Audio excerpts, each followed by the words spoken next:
Script சொல்லியாச்சு சொல்லியாச்சு இதெல்லாம் சொல்லியாச்சு. அப்போ என்னதான் மேம் சொல்றது? இதுக்கு மேல நம்ம ஒன்னும் சொல்ல வேணாம். நம்ம ஆளுங்க தானே நம்மள இவ்ளோ தூரம் சப்போர்ட் பண்ணி கூட்டிட்டு வந்தாங்க. அவங்களுக்கு தெரியாதா அவங்களோட பெஸ்ட் ஹாலிடேஸ் நம்ம கூட தான்? கரெக்ட் தானே? GT Holidays, South India's #1 travel brand.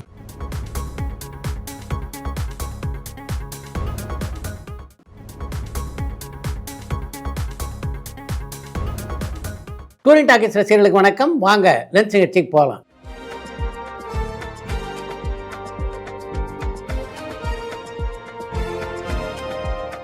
என்னப்பா முதல் கேள்வி? சிவகார்த்திகேயன் சதீஷ் 2 பேருமே சேர்ந்து நடிக்கிறது இல்லையே, அதற்கு காரணம் என்னன்னு சரஸ்வதி பெங்களூர்ல இருந்து கேட்டிருக்காங்க. ஒரு காலகட்டத்தில் சிவகார்த்திகேயன் சதீஷும் பல திரைப்படங்களை இணைஞ்சு நடிச்சிருக்காங்க. இப்போ நடிக்கலன்னா அதுக்கு முக்கியமான காரணம் சிவகார்த்திகேயன் நடித்து கொண்டிருக்கிற கதை களங்கள் அப்படி இருக்கு. உயிருள்ளவரை உஷா படம் ரிலீஸ் ஆனப்போ வரவேற்பு எந்த மாதிரி இருந்ததுன்னு திருச்சியிலேருந்து தரன் கேட்டிருக்காங்க. உயிருள்ளவரை உஷா திரைப்படம் வெளியான காலகட்டத்திலே மிகப்பெரிய வெற்றி படமாக அமைந்தது. அப்படி ஒரு வெற்றி படமாக அது அமைந்ததன் காரணமாகத்தான் தொடர்ந்து பல படங்கள் நடிக்கக்கூடிய வாய்ப்பு நளினிக்கு அமைந்தது. சினிமாவிலேருந்து பல பேர் அரசியலுக்கு போன மாதிரி வேற எந்த துறையில் இருக்கவங்க அதிகமாக அரசியல் பக்கம் திரும்பி இருக்காங்கன்னு பல்லவி ராமேஸ்வரத்துலேருந்து கேட்டிருக்காங்க. சினிமா மாதிரி தான் அரசியலும், ரெண்டுமே ஒரு கவர்ச்சிகரமான உலகம் அப்படின்னு தான் சொல்லணும். அதனால் பல துறைகளிலிருந்து எப்படி சினிமாவுக்கு வராங்களோ அது மாதிரி அரசியலுக்கும் பல பேர் வந்து கொண்டு தான் இருக்கிறார்கள். நடிகர் அமீர் அசுரன் 2 உருவாகும்னு சொல்லியிருக்காரு. நிஜமாவே வெற்றிமாறன் அதற்கான வேலையில் இறங்கிட்டாரான்னு திருப்பதியிலேருந்து அருண் கேட்டிருக்காங்க. அசுரன் 2 வெளியாகும் அப்படின்னு சொன்ன அமீர் அந்த படத்தினுடைய படப்பிடிப்பு எப்போது தொடங்க போகிறது அப்படின்றதையும் சொல்லியிருந்தாருன்னா நல்லா இருந்திருக்கும். 40 வயசுக்கு மேலே நடிகையானவங்க யாராவது இருக்காங்களான்னு தமிழன் புதுச்சேரியிலேருந்து கேட்டிருக்காங்க.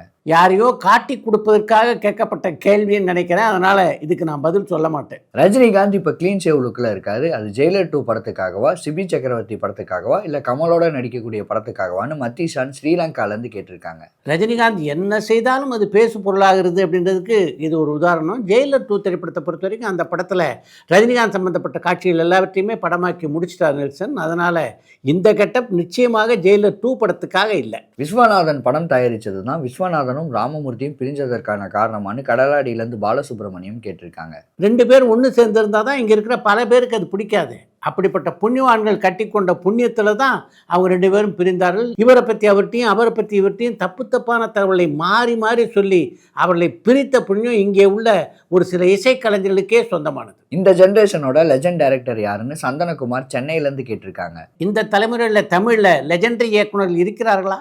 சங்கர் படங்களுக்கு அப்புறம் ரொம்ப நாள் ப்ரொடக்ஷனில் இருக்கிறது ஜெயிலர் 2 படம் தானு கொழும்பு நகர்லேருந்து அதியன் கேட்டிருக்காங்க. ஜெயிலர் 2 படத்துடைய படப்பிடிப்பை பொறுத்தவரையிலே சங்கர் அளவுக்கு படப்பிடிப்பு நாட்களை எடுத்துக்கொண்ட படமாக சொல்ல முடியாது. பெரிய நஷ்டம் வரும்னு தெரிஞ்சுமே பிரபுதேவா படத்தை தயாரிக்க தயாரிப்பாளர் இருந்துகிட்டே இருக்காங்க. இது எப்படி, இதற்கு காரணம் என்னன்னு யாழ்ப்பாணத்துலேருந்து ஜானி கேட்டிருக்காங்க.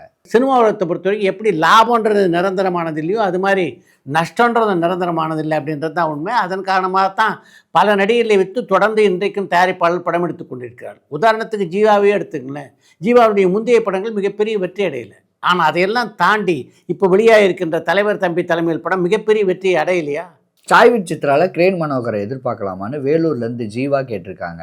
நான் பலமுறை இது போன்ற கேள்விகளுக்கு பதில் சொல்லியிருக்கேன். சாய்விட் சித்ரா நிகழ்ச்சியை பொறுத்த வரைக்கும் எல்லோருடைய பேட்டியும் அதில் இடம்பெற வேண்டும் என்பதுதான் என்னுடைய ஆசை. அதனால் கிரேன் மனோருடைய பேட்டியும் அதில் நிச்சயமாக இடம்பெறும். அர்ஜுன் தாஸ் அவர்கள் நடித்த ஒன்ஸ் மோர் படம் இந்த சம்மருக்கு வெளியாக வாய்ப்பு இருக்கான்னு பிரேம் கடலூர்லேருந்து கேட்டிருக்காங்க. அர்ஜுன் தாஸ் சத்யஜி சங்கர் நடிப்பிலே உருவாகியுள்ள ஒன்ஸ் மோர் திரைப்படம் இந்த பிப்ரவரி மாதமே வெளியாக இருக்க வேண்டிய படம். ஒரு சில காரணங்களால் தான் அந்த படத்துடைய தயாரிப்பாளர் வெளியிடலை. நிச்சயமாக ஏப்ரல் மாதத்துக்குள்ளாக அந்த படம் வெளியாக வாய்ப்பு இருக்குது. ரஜினி கமல் சேர்ந்து நடிக்க போகிற படத்தில் அதிக சம்பளம் வாங்க போகிறது ரஜினியா கமலான்னு பல்லவி ராமேஸ்வரத்துலேருந்து கேட்டிருக்காங்க. ரஜினியும் கமலும் இப்போ என்ன சம்பளத்தை வாங்கி கொண்டிருக்கிறார்களோ அதை தான் அவங்க 2 பேரும் இணைந்து நடிக்கின்ற படத்துக்கும் வாங்க இருப்பதாக நான் கேள்விப்பட்டேன். யூடியூப் இருக்கிறதுனால பல ஹீரோயின்ஸோட உண்மையான முகம் வெளிவருது. இது எதை காட்டுதுன்னு சந்தனகுமார் சென்னையிலேருந்து கேட்டிருக்காங்க. பல யூடியூபில் இருந்தாலும் நடிகர்களுடைய போலி முகம் தானே தெரியுது அப்படின்னு நீங்கள் குறிப்பிட்டிருக்கீங்க.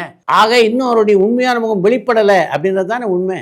சிம்புவோட பிறந்தநாள் அன்னைக்கு அரசன் படத்துடைய அப்டேட் எதுவுமே வரல. இதற்கு காரணம் என்னன்னு பொள்ளாச்சியிலேருந்து விக்னேஸ்வரன் கேட்டிருக்காங்க. அரசன் படத்தை பொறுத்தவரை அந்த படத்தினுடைய படப்பிடிப்பே மொத்தம் 5 அல்லது 6 நாட்கள் தான் நடைபெற்றிருக்கிறது. அப்படி இருக்க அதனுடைய அப்டேட்டை என்னன்னு கொடுக்கறது. அதன் காரணமாக தான் சிம்புனுடைய பிறந்த தினத்தன்று எந்த அப்டேட்டும் வெளியாகவில்லை. ஹிந்தியில் 90% படத்துக்கு மேலே டபுள் ஹீரோ சப்ஜெக்ட் தான் எடுக்கிறாங்க. ஆனால் தமிழில் மட்டும் இது எடுக்க தயங்குறாங்களே, காரணம் என்னன்னு பொள்ளாச்சியிலேருந்து அருண் கேட்டிருக்காங்க. தமிழ் திரைப்பட கதாநாயகர்களை பொறுத்த வரைக்கும் பொது இடங்களில் கூடும்போது ஒருத்தருக்கு ஒருத்தர் நட்பாக பேசி கொண்டாலும் அவர்களுக்கிடையே மிகப்பெரிய ஈகோ முதல் இன்றைக்கும் தொடர்ந்து கொண்டு தான் இருக்கிறது. அதன் காரணமாகத்தான் பல கதாநாயகர்கள் ஒன்றாக சேர்ந்து நடிக்கின்ற படங்களை பார்க்கின்ற வாய்ப்பு நமக்கு அமைவதில்லை. எம்ஜிஆர் சிவாஜி 2 பேரில் யாராவது உங்களுக்கு gift கொடுத்துருக்காங்களா? அந்த 2 பேருக்கு நீங்கள் ஏதாவது gift கொடுத்துருக்கீங்களான்னு பொள்ளாச்சியிலேருந்து அருண் கேட்டிருக்காங்க.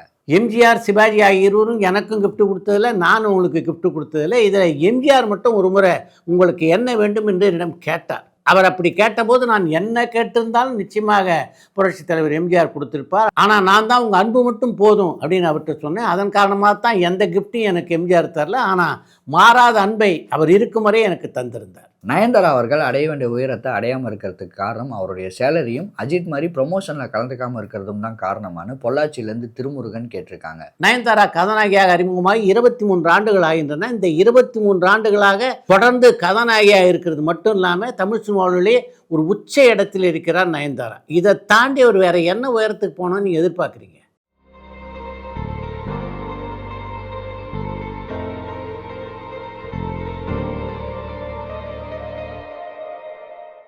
இன்னைக்கு காமெடி படம் வராதான்னு நினைக்கிற இந்த சமயத்தில் வின்னர் படத்தை ரீரிலீஸ் பண்ணால் நல்லா இருக்குமே, அது நடக்க வாய்ப்பு இருக்கான்னு பொள்ளாச்சியிலேருந்து விக்னேஸ்வரன் கேட்டிருக்காங்க.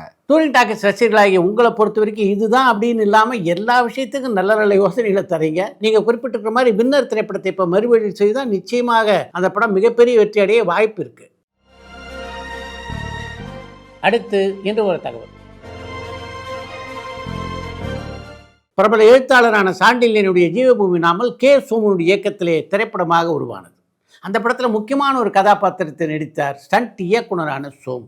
இந்த ஸ்டண்ட் இயக்குனரான சோமு இருக்கார், அவர் எம்ஆர் ராதா வீட்டுக்கு பக்கத்தில் இருப்பவர். எம்ஆர் ராதாவை தினமும் சந்தித்து பேசக்கூடிய ஒரு வாய்ப்பை பெற்றவர். 2 பேரும் ரொம்ப சகஜமாக பேசிப்பாங்க. ஜீவபூமி படத்தில் தளபதி வேடத்தில் நடித்தார் சோமு. அந்த படத்தில் ஜெய்மல் என்ற வேடத்தை ஏற்றிருந்த எம்ஆர் ராதா தளபதியை பார்த்து, என்ன ஆடல் பாடல் எல்லாவற்றிற்கும் ஏற்பாடு செய்து விட்டாயா என்று கேட்டது தான் தாமதம். பலவலன் அப்படியே நின்றுட்டார் கேசோமு. அவர் இந்த குரலில் கேட்டவுடனே என்னால் பேசவே முடியலைங்க. ராதாண்ண முகத்தை பார்த்ததும் எனக்கு பேச்சே வரல, எனக்கு என்ன பண்ணுறதுன்னே புரியல என்று கேசோமு சொன்னபோது அந்த செட்டில் இருந்த எல்லோரும் வாய்விட்டு சிரித்து விட்டார்கள். பல கதாநாயகர்களுக்கு சண்டை காட்சிகளை அதிரி புதிரியாக சொல்லித்தரக்கூடிய ஸ்டண்ட் இயக்குனரான சோமுவே அப்படி திக்பிரமை பிடித்தது போல் நின்றது எல்லோருக்கும் மிகப்பெரிய ஆச்சரியத்தை தந்தது. அப்படி சோமுவால் பேச முடியாமல் போச்சுன்னா அதுக்கு முக்கியமான காரணம் எம்ஆர்ஆருடைய தோற்றம் மட்டும் இல்லை, அவருடைய அசாத்தியமான அந்த குரல். ஒவ்வொரு கதாபாத்திரத்துக்கும் ஒவ்வொரு குரலிலே பேசக்கூடிய வித்தையை கற்று வைத்திருந்தவராக எம்ஆர் ராதா இருந்தது தான் அதுக்கு முக்கியமான காரணம்.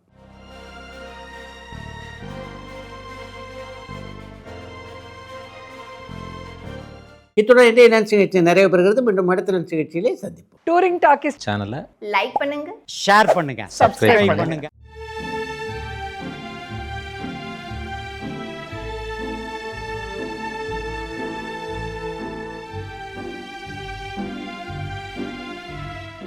மறந்துடாதீங்க, பண்ணுவீங்க.